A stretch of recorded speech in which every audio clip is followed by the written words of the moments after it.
by the time we've even started. Good morning, everybody. Welcome. Oh my gosh, there's a lot. Good morning, Mike. Good morning, Rick. Good morning, Betty. No, we were just about getting there, right? Okay, and can't get the Ferris wheels out of his mind. Okay, there we go. Dave? Can't get the Ferris wheels out of his head. Yes, it's gone from first, like obsession. No, I wouldn't think obsession just because I'm thinking Niagara Falls with 4 or 5 huge Ferris wheels right now. I don't know. No. It has to be one on every corner, Dave. Possibly, yeah. Yeah. I think the one that goes right across the river, like a bridge, but I'm back. It looks like I'm back. You are. Yeah, go on. One across the river like a bridge. Yeah, maybe it operates. Maybe you have. Yeah, that's what you have. Yeah, you cross the bridge and around both sides of the bridge. There's a Canadian Ferris wheel and there's an American Ferris wheel on the American side, and they operate around the core of the bridge. Yeah, well, you know what? That's why I suggested the old Michigan Central Railway Bridge. It is a beautiful thing. It is really built for huge, heavy locomotives. It was built in 1920. And it is over-engineered, man. That thing could hold up the universe on that bloody trestle. So I think that would be the greatest place for the world's largest Ferris wheel. And I'm thinking, the city council may have rejected it, and initially I did too. But the more and more Rick brings it up, the more and more the idea is welcoming to me. And I just see this gigantic look. We can go up. We can do a huge Ferris wheel on the Michigan Central Bridge. Oh, I don't know, as high as the Burj Khalifa. I'm thinking, right? and like you can get accommodations so that when you're at the very top, the Ferris wheel will stop so you can snog your girlfriend and then go down, and then you can write it down in a book. I did the snog thing at 1/10 of a mile high or a mile high or something like that. How high is Burj Khalifa? It's about half a mile high, right? Yeah. Yeah. Half a mile high club. How's that one? Yeah, I wouldn't be going up that one half a mile. That would scare me. I don't know. I would, depending on my snog partner, who I'm going to be snogging. I don't know about half a mile, but it's big. Yeah. I remember going up one of the tallest buildings in London to the observation deck, and I wouldn't get more than 10. I wouldn't get closer than 10 foot to the window. Wow. I don't mind looking out. I'm just not going up there close and looking down. I was at the big tower in Shanghai, where they have the highest post office in the world, and they have glass bottom. Right, they have a tower, and at that time, the second largest building in the world was being built. It was going to be just short of the Burj Khalifa, and it was being built within eyesight of this tower. So we were already way up there, and that building was going to be even bigger, and the tower had a glass bottom, so you could look straight down. Woohoo! I'm telling you, I mean, you're walking on glass, and it it just gives you a feeling like I'm walking on glass, 1,000 feet in the air. I'm thinking, oh. There's a walkway the Chinese have up a mountain pass somewhere that basically springs out between two cliffs. and it's actually glass bottomed. And like, there's nothing you could pay me to walk on that. Well, I got to tell you, as much as I know, I don't know engineering that much, but I have trust in engineering. I have trust in engineering. And if 100 people have done it before me, and but to walk on a glass floor, that looks right down, I think I'm on glass, man. I'm on glass. I'm not on steel. I'm not on concrete. I'm on glass. Yeah. It just doesn't feel that good. I mean, it's It's my impression. I believe the Space Needle has a glass floor, doesn't it, in Seattle? Probably does. I couldn't go up the Space Needle when I was in Seattle, not because I couldn't go up there, but there was outrageous fee to go up there at the time. It was unbelievable how much it would cost to go up the Space Needle. Yeah. All right. Let's move on to real stuff. So, Ontario is unveiling mandatory changes for schools. I was reading through this before we started, and they've been hearing a lot from teachers about needing better control in the classroom, and in part they're trying to provide this because what they're saying now, attendance and participation in schools and exams, etc., is mandatory, and they all function towards better grades, etc., at the end of the year. And the other thing, although the union's not so happy because they're basically saying the spending's a far cry from what the teachers actually need and nowhere near enough. Well, as we might expect a union to say. Yeah. But you cannot, we're at a situation now where we cannot, we have no confidence in a high school education anymore. Yeah. It used to be that if you had a high school education, you had a certain level. When your employer got you, the employer knew that you were going to know how to read and write, do arithmetic, basic adding, subtracting, and dividing, and multiplying. And they would have certain skills, learning skills. Yeah. And you have met a criteria of accomplishment. When you hire somebody and they have a grade 12 now, it means nothing. Yeah. It means absolutely nothing because that person could be pushed through. That person, I heard of recently of a foreign student that couldn't pass, but they were the I don't know, the school board was pushed to give them a pass anyway, that kind of thing. So you hear all that. So if you're an employer, the first thing you're going to do is give them a test on basic skills. That's what I would do. Your grade 12 doesn't mean anything to me. I don't care if you get grade 12 or not. Do this test. If you can do this test, then you're in. But you cannot. It used to be a given. Somebody with a grade 12 would have a certain level of accomplishment.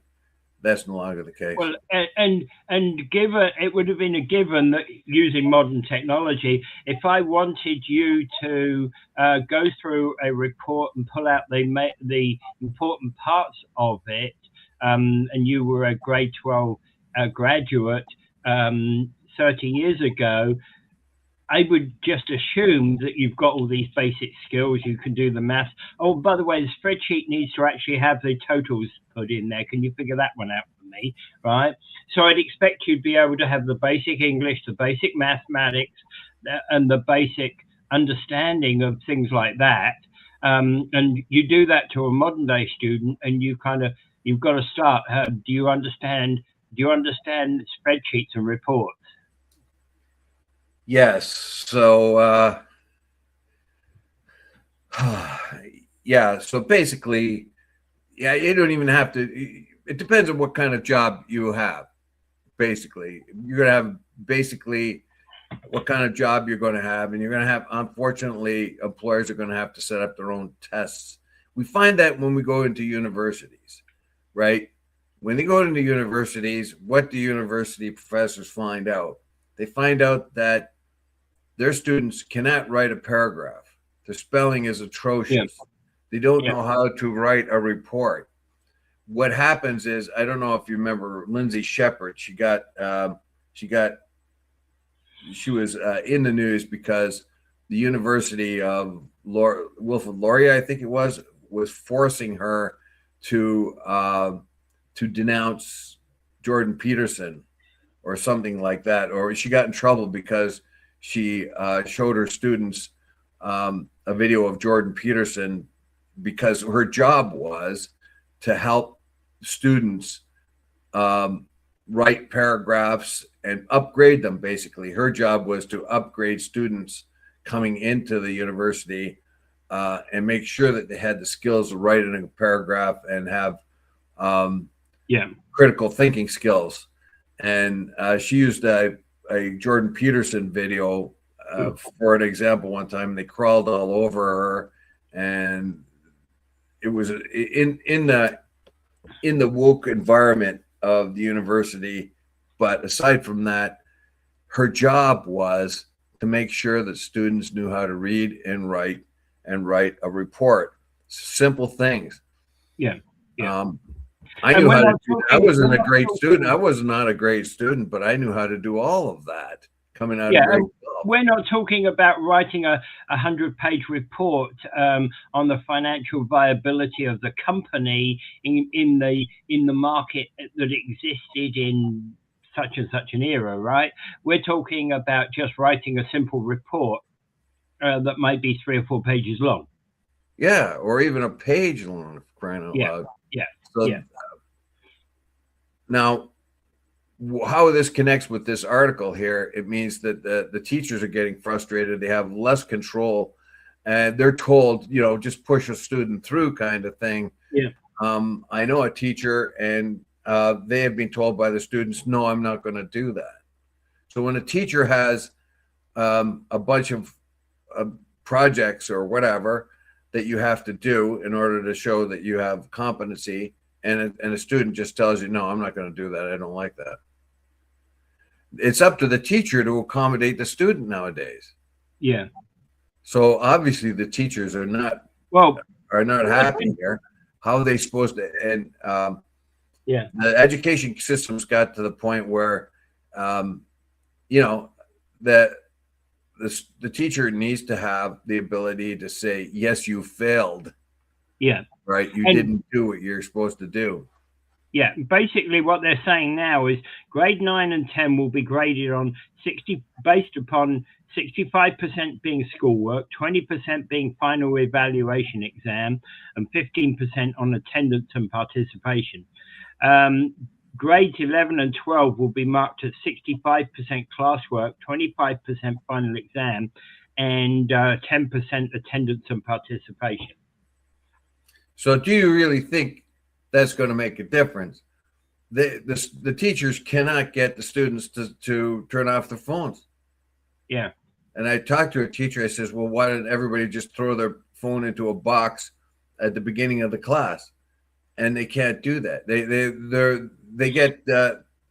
They're getting trouble if they come down too hard on a student. Yeah.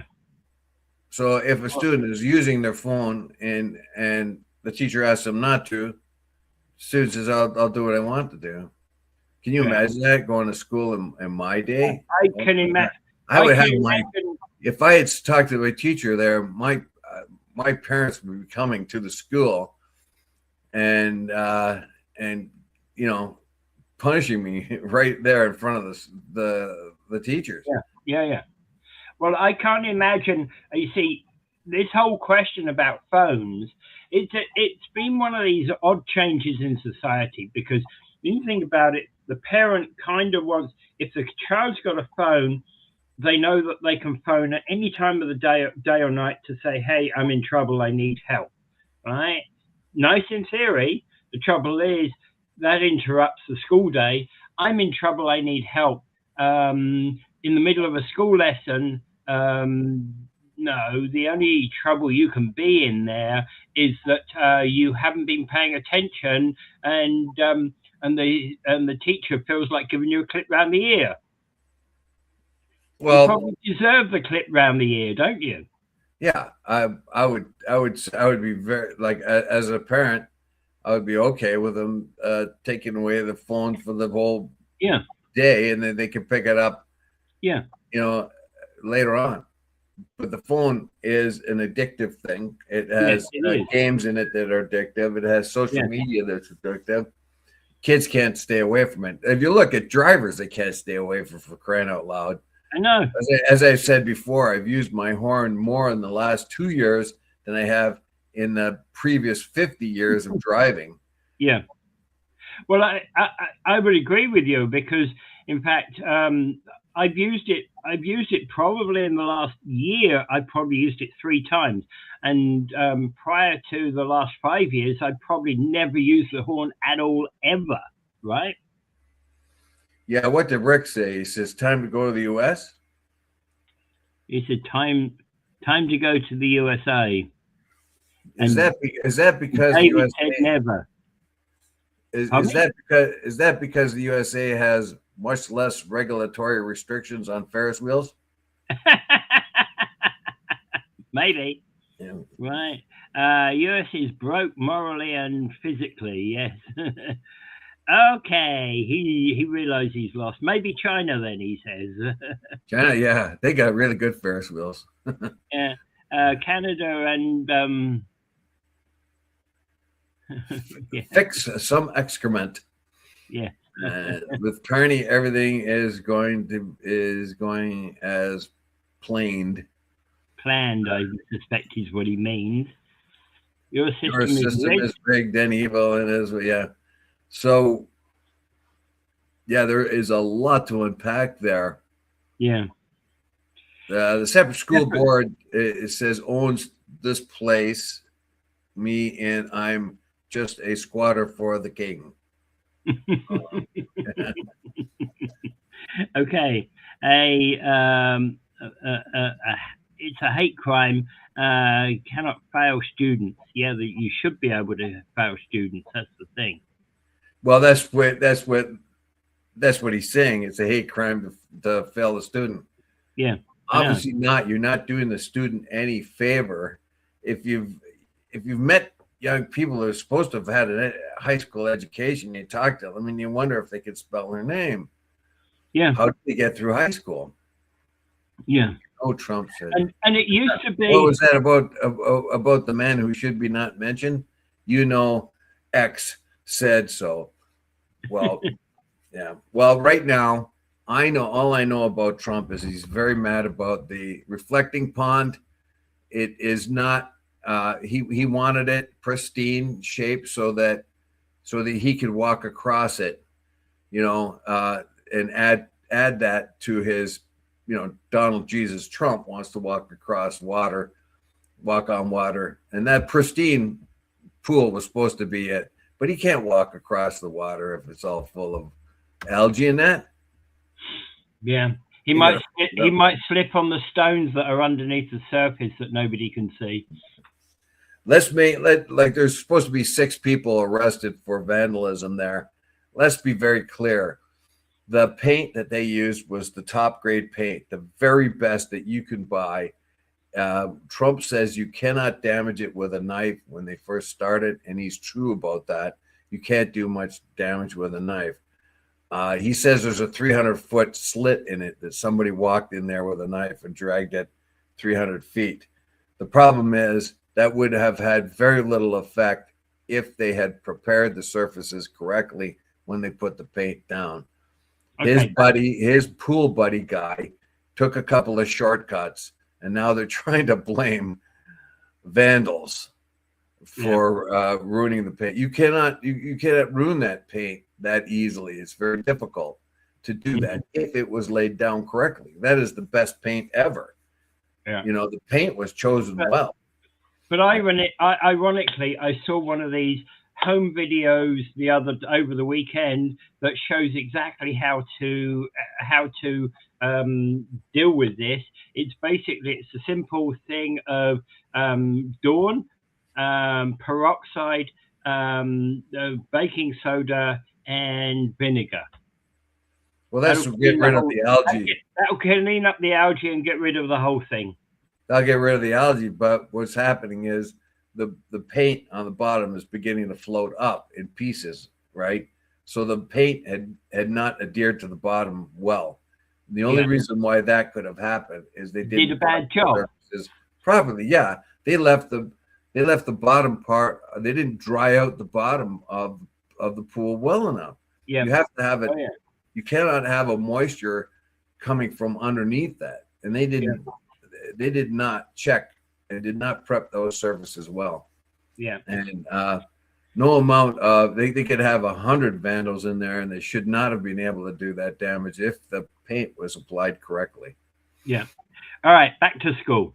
Back to school. I think the thing is that we need to be harder on students.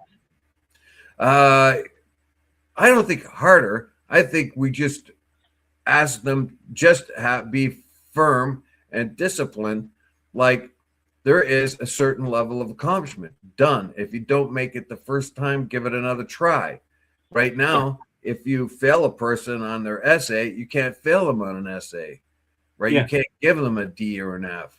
You know, you just have to say, and you have to push them along. That is not doing the student any favors at all. It isn't, no. Like I failed a lot, and I had to redo stuff, and look at me. I'm a genius. I'm awesome, right? So the system worked for me. Yeah, like I believe that. Well, look, when I went, I was not a good student. But when I went into the work world, when I needed to use math, I could use math. If I had to write something down, a report or a note or a memo or anything, I could do that. And I could do that with ordinary grammatical words and systems that I'd learned from school. Basically, I write something that makes sense. Right. I find a report. I find something that when I was, all I had was a grade 12 education. And I was able to do, when I went into the workforce, I found that the math that everyone told me I would never use, I used it. I used it a lot. I used it when I was a millwright. I used it when I was at home trying to figure out where to put a window or where to, where, you know what I mean, where to measure and where to cut and all of that kind of thing when I was doing little jobs around the house, because they had given me enough skills. Education had given me skills. And to this day, I appreciate my teachers. At that time, I didn't. But as I grow older, I very much appreciate my teachers because they got that information into this thick skull. They did. I was not interested, and yet that information got into my head. Okay. So from this article, overall, do you think the changes are good or bad? I think the changes are good. Probably not enough, though. Yeah. That's exactly the way I feel about it. There's a couple of problem ones, but overall, I think it's a right decision. I think the reliance upon technology is something that I'm not, hey, I'm a tech guy. But the reliance upon technology and going to technical platforms, IT platforms, I'm not so sure I like that one. The thing I dislike when I talk to people is, why should I learn math? Why should I do this? Why should I do that? I'm not interested in math. I'm not going to use it in my job going forward. Why should I do English literature when I'm going to be an electrician or something of that kind? They don't understand that education gives you an education. Basically, it makes a better person out of you. If more people took their education a little bit more seriously, you wouldn't get guys like Donald J. Trump elected as president. Yeah, and education is more than what you learned at school. My dad never passed with anything particularly spectacular at school. He went to school in the 20s and 30s, and he was a tradesman all his life. So, hey, but he he always read books. He was always reading, and I one time found him reading a university, degree level book. Yeah. Why? Because he wanted to broaden his horizons. Exactly. Because the world was out there, and education gave him the tools to open up the world a little bit more. When a tradesman or anyone else reads the newspaper, the school system gave him the tools to read that article and understand it. Yeah, he went to the library to get the particular book, and it was a book. It was I seem to think it was an economics book by one of the economics peoples in the 60s. One of the economics well-known economists in the 60s and 70s. I can't remember who, of course, a long time ago, but I remember that him sitting there reading it, and and he was actually, we were discussing it at one point. Yes. So anyone who says I don't need to learn this, or I don't need to learn that, is ignorant. Yeah. Because when you go to school and you get a variety of things that you have to learn, that opens up the world to you. It gives you an idea, even though you might not be the greatest mathematician, who cares, right? It gives you an idea how math works, how things work. Yeah. It broadens your horizons. Well, the thing about not being the greatest mathematician is you might not be able to solve quadratic equations, but you sure as heck ain't going to be, if you learn the basic mathematics, you sure as heck are not going to get cheated by, by a bank a bad bank statement, or some form of dodgy accounting statement that's waved in front of you. Yes. Basically speaking, it's given you tools. It's given you tools to understand the world and to work in the world. So when you are a mason and laying down bricks like your father does, and he has some kind of interest in anything, the archaeology or the economy, right? He can go to the library and get a book on economy so that he can understand what the economy does and how it does it. And it doesn't have to be on the economist level.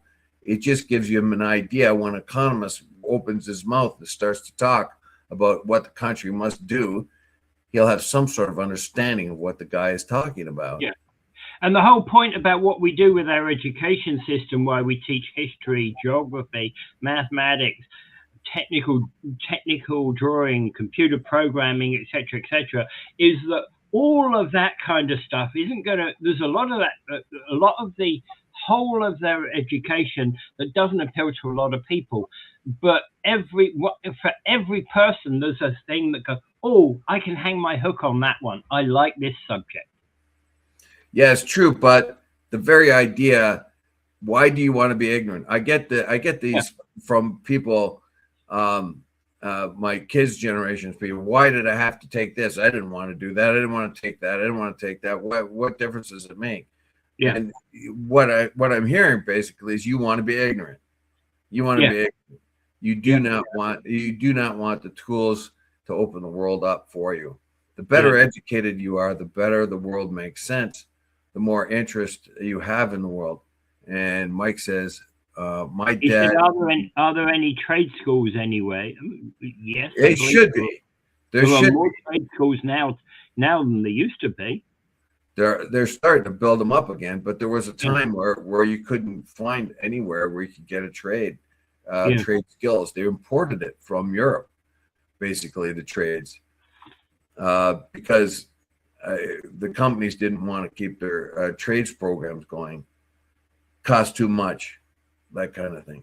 So finally the government is getting, all governments in the West are getting their eyes opened about the importance of trades, the blue collar workers that build things, that fix things. Your auto mechanic, your bricklayer, your roofer, your plumber. seriously, they're really important. And if you have children and if you can get them into a trade, do it. I know guys that were in university and went into the trades instead because they had a sense of accomplishment when they were on the tools and they got something done.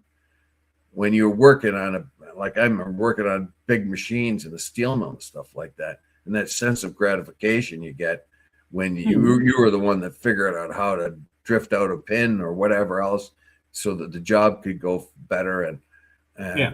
I think that this is what my dad used to do. When we'd go to London, he'd say, "You see that building there? I built that. That building there, I built that. That building there, I built that." He loved driving through London just to be able to do that. Not that he drove. Yes, he had a sense of accomplishment. He was a skilled man. He was a skilled man, and only a skilled man could do what he did. Obviously, he wasn't the only person that built that, because there were probably 150 people on the crew that built that particular building. All of these were commercial buildings, by the way, that he built. He never built homes. He was building commercial buildings his entire career. Well, I got him to blame for all the commercials on TV then. No. When I say that, I mean, businesses operate. I know what you mean.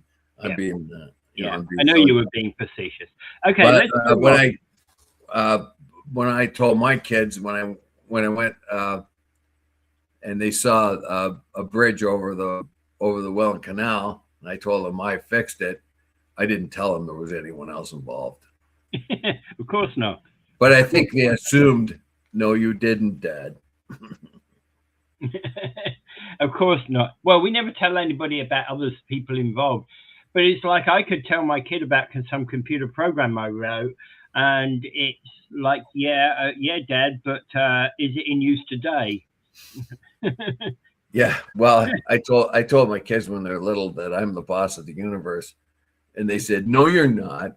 No, you're not the boss of the universe." And I said, "Yes, I am." No, God's the boss of the universe. I said, "No, he owns it. I run it for him." Okay, moving on. We've had a good bit on education. Right, so now it seems that Ottawa's reversing the order to surrender some of these Canadian citizen certificates. If you've just got these new certificates, what the heck were you going to do about it, right? This is confusion over confusion. This is typical Canadian government. We mentioned that before too. So these are the lost Canadians that had a Canadian in their history somewhere, and then they could become a Canadian if their grandmother was a Canadian 100 years ago. They can use that to become a Canadian if they could prove they've had Canadian roots. So what they did then is they started giving out the certificates of citizenship, and then suddenly they said, "Oh, we got to take them back because we didn't look into it carefully enough. We gave you the certificate of citizenship. Now we want them back." Yeah. And a couple of weeks later, they said, "Oh, just a minute. You can keep them. We thought we made a mistake. We were wrong about that." Yeah. I mean, honestly, but where isn't there a government in the world that doesn't make these type of mistakes? I mean, it's hugely typical Canadian. Embarrassing. It really is. For sure. Come on. You want to be a citizen? Here you go. Fill this out. Yeah. Oh, sorry. You didn't fill it out fully enough. We're going to take the citizenship back from you. So here's the citizenship. We didn't do our job well enough, so we got to take the citizenship certificate back from you. And now that happened, well, we decided that despite making a mistake, we're going to go overlook it anyway, and we're going to give you back the certificate. I wonder how many tax dollars did that waste? Yeah. How much tax dollars that way? Right, and the time it took. Yeah, and in some respects, I take the attitude that, okay, there are some people that probably fall into those categories that probably should never have been given a citizenship. But usually what happens if the government makes a mistake like that, they kind of go. First of all, there's a tendency to hide it, but they shouldn't be doing that because bureaucracy should own up to the errors it makes. But once it makes errors, it kind of needs to be able to say, we're going to forgive the people that, we're going to forgive this error. It was on us, right? I don't know. It's, I mean, it made the front page of the papers right away. Yeah. All right. So the Lost Canadians made out the paperwork that we asked them to do. We gave them a certificate. Then we said, no, you can't have the certificate. After all, give it back to us. Now that you've given it back to us, we're going to give it back to you again because we don't know what we're doing. So we figured out we better just give you the certificate and pretend to know that we're doing something. Yeah. It doesn't look good on Canada, does it? No, I mean, really. Yeah. Okay. Now, another thing is that Ottawa is now changing their thing on therapy sessions for refugees. They're reducing this to 10 hours a year. And I'm presuming the reason we even got this subject on is that many refugees who have come from horrific situations, of course, they've landed in Canada and they've had the possibility of therapy open to them in order to manage to get through what they've been through back home.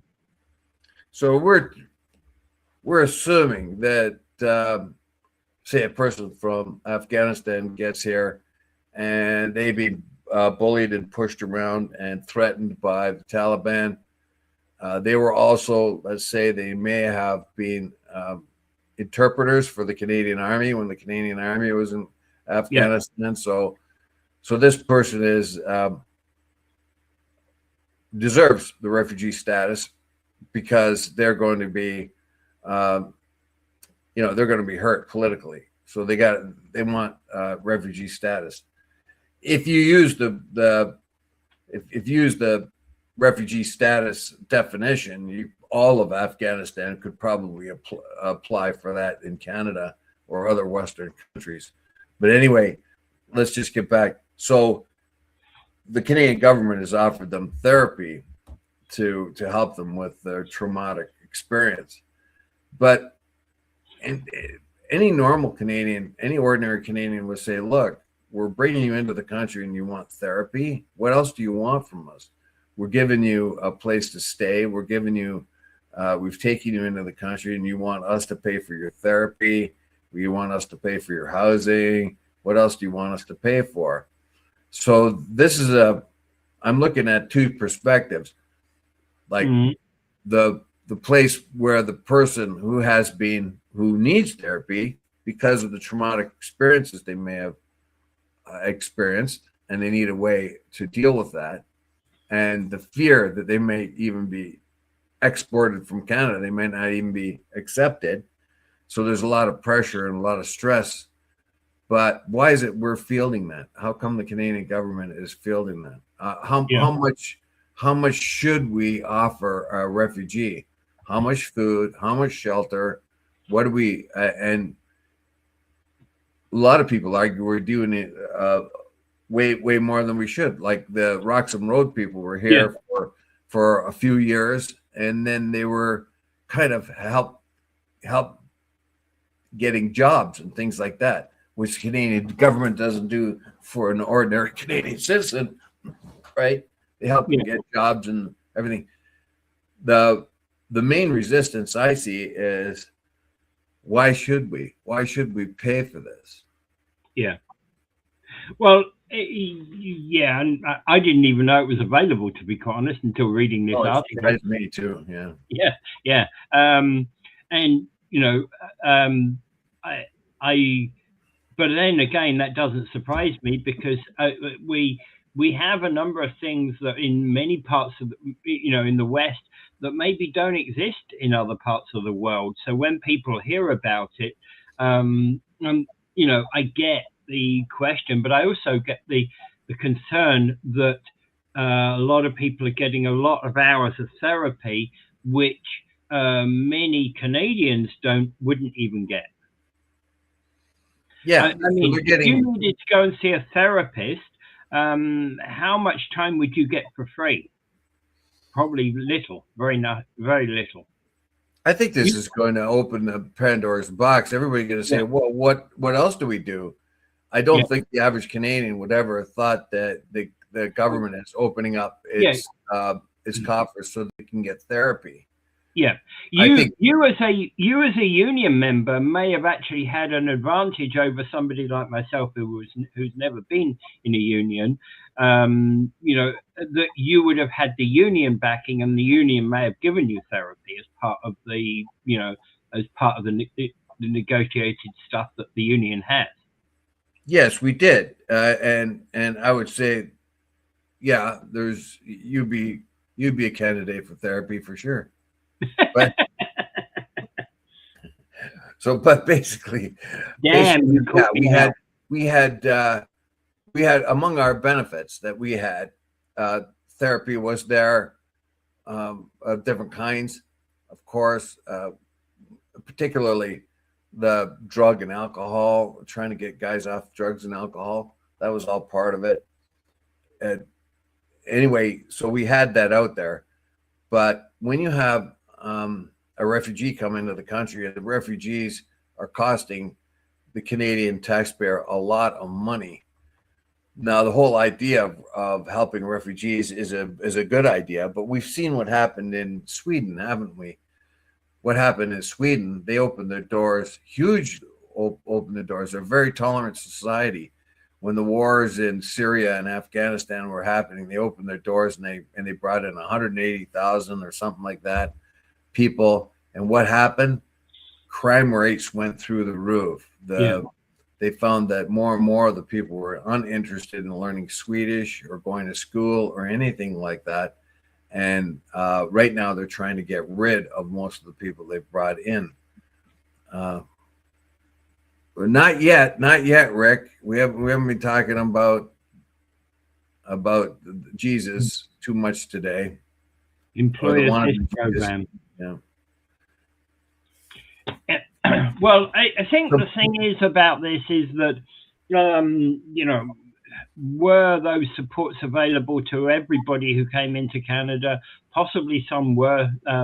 Did I use any of them when I came here? No. Didn't know. If you can't use services that you don't know exist, and I just got on and found myself a job, and that was it. Yeah, and that's clearly someone who could really have used the therapy didn't put the burden on the taxpayer.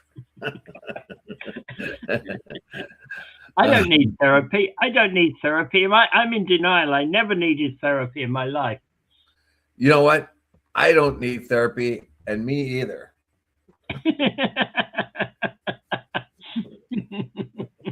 All right. Yeah. So this is obviously a debate that was not going to get solved in about 5 minutes, is it? No, it's not. What it's going to do, like if you are giving somebody therapy to reduce the hours of therapy, is not any good. If you have committed to helping a person with therapy, reducing the hours of therapy is not good. It's not an in-between. You either do or you don't. Yeah. But should that burden be placed upon the average Canadian taxpayer? And those are complex questions right there. Yes. So you're going to have a lot of people who have had need of therapy because of the struggles they've had and how they've ever got here and all that. But is it being abused? Basically, does somebody figure if they need therapy, that's a better way of getting into Canada because I will be traumatized if you send me back. You can't do that. That's inhuman. So it all boils down to how much are we doing for refugees? How much is it costing us? And the government is always very resistant on telling us that. When we had the Roxham Road people there, the government was not forthcoming. In fact, they dumped the Roxham Road people in Niagara Falls because it had a lot of hotels and they didn't know what else to do with them. So they dumped them here. But to ask them how many refugees were here, how much it was costing, it was like pulling hen's teeth. Yeah. Yeah. Okay. Let's move on. Let's move on again. Wellen Mayer is basically speaking out in relation to the crime bill, because he's basically saying there's been among municipal leaders calling for stronger measures against repeat violent offenders. And so he's happy that this new bill is coming into place with increasing penalties for certain crimes and addressing concerns about offenders repeatedly being released and reoffending. So that's been his concern over some of this. This has really come to the fore because they've had a repeat sexual offender attack a child in their own home. And this is a horrific crime. We're very lucky that child survived, because the repeat offender is a violent sex offender. You got to think to yourself, why was that person on the road? Why was that person not incarcerated? Why did that person at least not have a collar on them? And for some reason, somewhere along the line, a lot of psychologists got together and decided that the worst thing you could do for a potential criminal is put them in jail and keep them in jail, because then you are pointing them to a crime in life, a life of crime. If you go easy on them and if you go easy on the criminals, you're better off. It's also cheaper. You don't have to incarcerate a whole lot of them. This philosophy may work in the laboratory, but it doesn't work in real life, because these criminals that you are allowing to get back on the street fast are repeat offenders. And in this particular case, you had a repeat sex offender, and you got to be pulling your hair out thinking, how was it possible that this fellow was able to repeat the crime in such a disastrous way and nearly take the life of a child in the meantime? So the average Canadian is thinking, what has happened to our law? It has toothless. And you can't, a lot of people want to blame the judges, but sometimes they have limitations. They have limits. I remember years ago, a judge apologized. He gave a 2-year sentence, 2-year probation sentence to a pedophile that had been sexually abusing, I think it was ice hockey players, kids who played hockey. He was a coach, and he was caught. And the only thing they could do is give him a 2-year probation, and the judge apologized, saying, that here is written. I cannot give him anything more. No matter what I want, this is the maximum I can give him for a first-time offense on this. Well, here's of course, what happens is they start to reoffend right away. And in some respects, sex offenders are actually worse than the murderers in the crime scale. And one thing that Rick points out is he's talking about a 3 strikes you're out deal. No, one of the worst aspects about 3 strikes you're out is, so you've got a person who does crimes of poverty. So he steals a loaf of bread, he gets a year in prison. He steals another loaf of bread, he gets a year in prison. He steals another loaf of bread and he's away for life. That's out of order, that kind of thing. It has to be degree. If you're a sex offender, or if you're a violent criminal and you've assaulted someone and then you assault them again, then you assault them a 3rd time, maybe you should be locked up for good.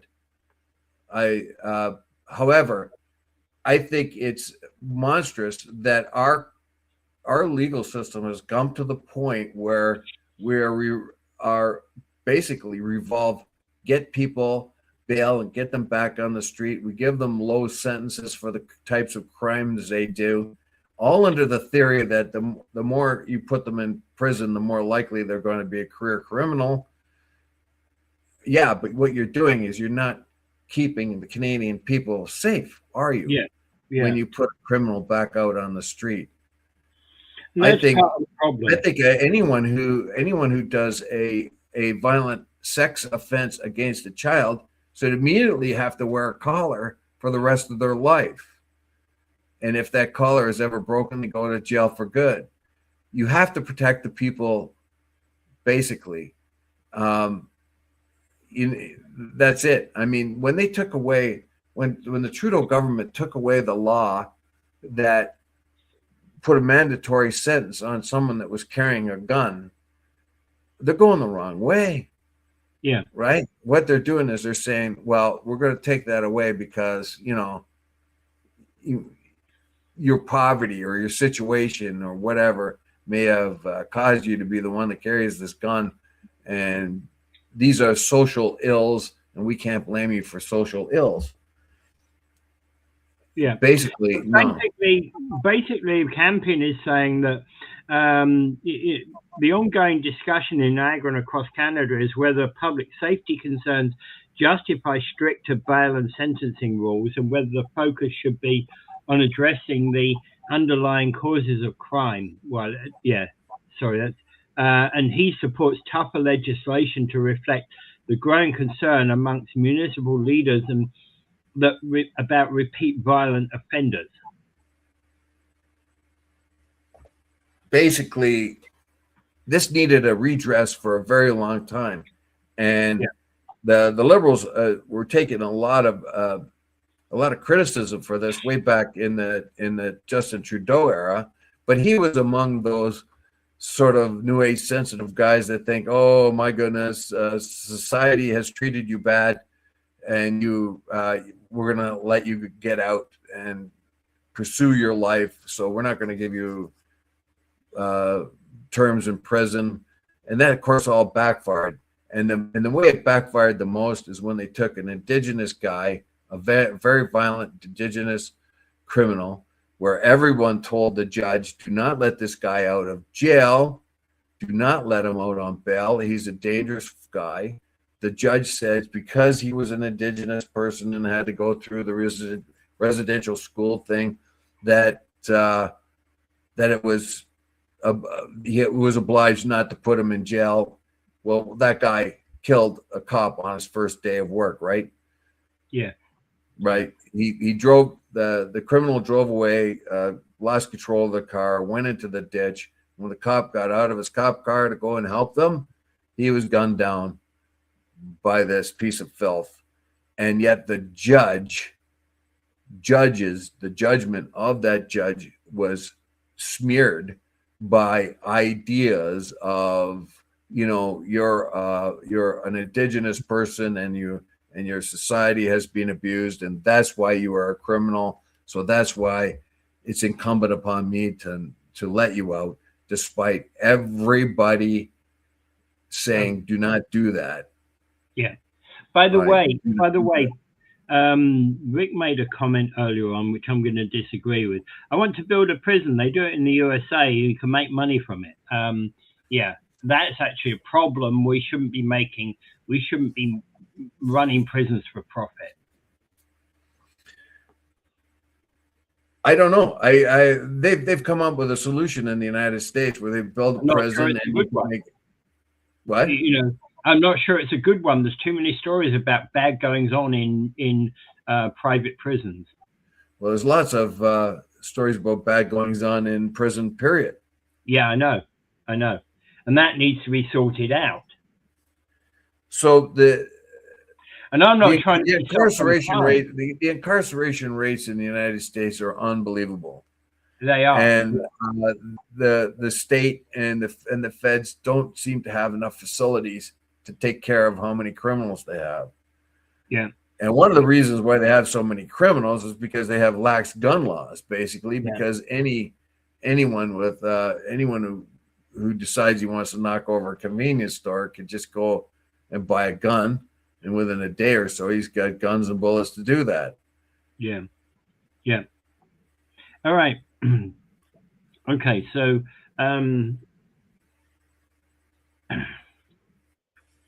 right, Senate is basically U.S. senators passed votes to pass Iran war powers resolution, which is a blow to Trump. I would just like to say to Rick, yeah, yeah, you could build a prison, but you might have to start slow, like, you know, the shed in the backyard. You could start with that. You know, I could take you could tell the government I could take a prisoner, and it's going to cost you X amount of dollars. I've got this shed.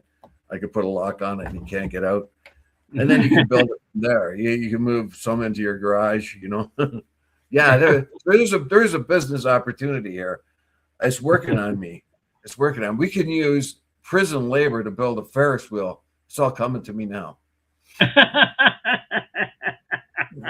Yeah, but how will the bolts, will the welding have been done right? Will the bolts have been tightened correctly?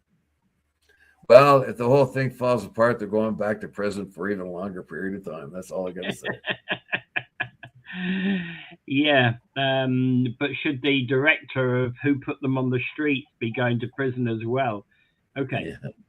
right, all right, okay.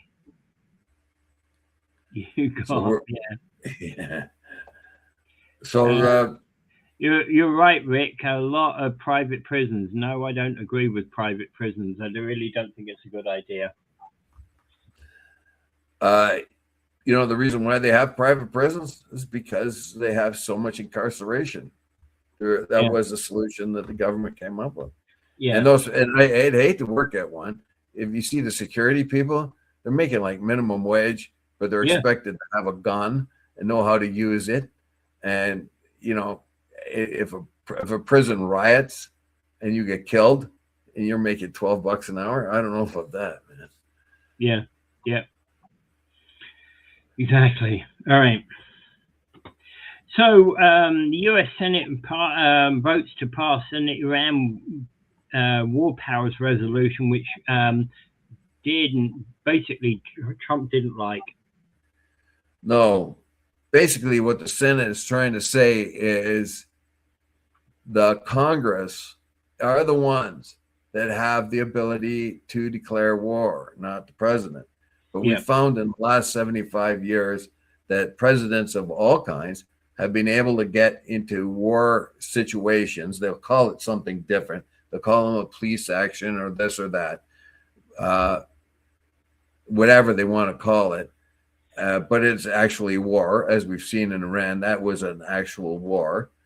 And basically, the Congress is the one that should have the power to declare war. But that power has been dwindling. And it's a part of the checks and balances of the American government to take that away from the president. Once the war is declared, then you can give the power to the president to conduct the war. Yes. But when Congress gives up the right. Yeah. Yeah, sorry, the Congress must actually make that decision about whether war is going ahead. Yeah. Yeah, so it's a big problem, a continuous problem. And you found here that there are, and of course, the obedient Republicans do not want to exercise the power that the Constitution gave them. So they're turning their back on their own power, the power in which they should be debating and determining. So the Republicans, if this was a Democratic president, of course they would be saying we have the power, but it is a Republican one. So the Republicans are afraid of Trump, so they won't cross the floor. But in this particular case, brave Republicans in both the Senate and the House have said, well, in this particular case, it was the Senate who have crossed the floor and joined with the Democrats and said the president has to behave himself and ask for Congress for the money and the means, you know, to declare war. Yeah. And of course, Trump doesn't like it. But yeah, let's put it this way. If Obama was in that situation, you wouldn't like it either. It depends. It depends. It doesn't matter if it's Republican or Democrat president. That the way they're getting away with ordering warlike measures has been very convenient for them if they don't have to go through the Congress. Yeah. And the point being is that even though the Congress is controlled by the Republicans, they've come up and they basically said, no, you're not permitted to do this stuff. Yeah. What was that Betty put up? My point is how many more? Yeah. The one before that. Oh, the one. She said place got drowned out. Mountains lost all the prison people still left in the building to die. Yeah. I don't know much about that. Anyway, so let's put it this way: the prisoners have to be safe. They have rights too, despite being who they are. They do have rights. Yeah. Even a prisoner that's been banged up for life still has certain rights, and that has got to be accepted. Yeah. Anyway, to get back to the War Measures Act, basically,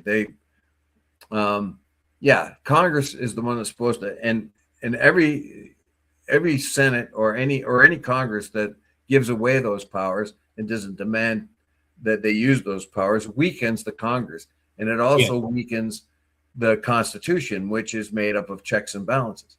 That was the genius of the founding fathers, to make a system where there were checks and balances, that not one part of the government could be that much more powerful than the other.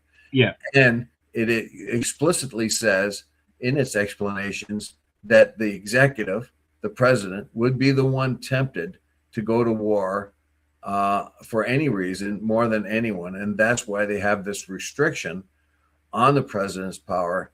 Now, when the Congress gives it up, if they keep giving up that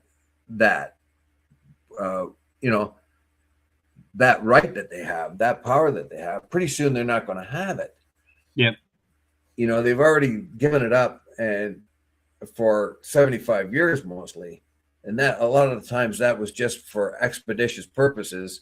If the president had to sort of throw some bombs at Al Qaeda in Somalia or something, because it might be threatening Americans or whatever. Yeah, you could do that. You could just go ahead and do something little like that. But if you have a prolonged military offense like you have in Iran right now, then you should have to go to the Congress. And if you are a Republican and you're giving up that right, that obligation, you may never get it back again. And I think that's an important point here. Yeah, that's an important point, is that Congress must be in control of that. Yeah, and that's their job. And now it's very symbolic because the president's not going to pay attention to it one bit, but it's just one more example of Republicans fighting back against Trump. Now, most of them don't have that courage because he can primary them. And we saw what happened to Thomas Massie. Thomas Massie was a Republican in Kentucky that had won his seat by 70% during elections, and yet they decided they were going to primary him because he did not agree with the president in all things. If you don't agree with the president in all things, the president's going to spend $35 million getting rid of you. Yeah. In a primary that normally cost $400,000 at the most, cost $35 million. Yeah. So that's why the Republicans are afraid of Trump. You have a Republican that would definitely have won the seat again, and you get rid of him because he is not completely obedient. Yeah. All right. We got to end it there. Okay. And I will say, again, remember Gaza? Think of Gaza. Unfortunately, the Kahani style of the ideology in Israel is gaining ground. The Kahani type of settler was one, get rid of all the Arabs, kill the Arabs, push them off the land, make them all go to Jordan. We don't live side by side with Arabs. That was the Kahani message He was assassinated many years ago, but that messaging that he'd done that was on the fringe back then is now becoming more and more mainstream. The Israeli nation is diseased. The Judeo-Nazi type of ideology is becoming more and more prominent. That's a nickname for it, of course, but that's a nickname given to it by other Israeli observers. Yeah. By opponents of the regime. Well, of the growing power of this ideology. Yeah. It used to be fringe ideology. And then we found that Israeli forces set fire to olive trees in the occupied West Bank. Olive groves that have been there for 1,000 years, and the same families have been attending to those olive trees. The Israeli forces go in and then burn them, because that way the Palestinians don't have a means to survive if they can't harvest their olive trees because they don't have olive trees. It puts more pressure on them. Yeah, it is a disgusting. It's a disgusting regime, and why we are allied with them, I have no idea. Without further ado, I bid you adieu. We'll see you tomorrow. Have a great day.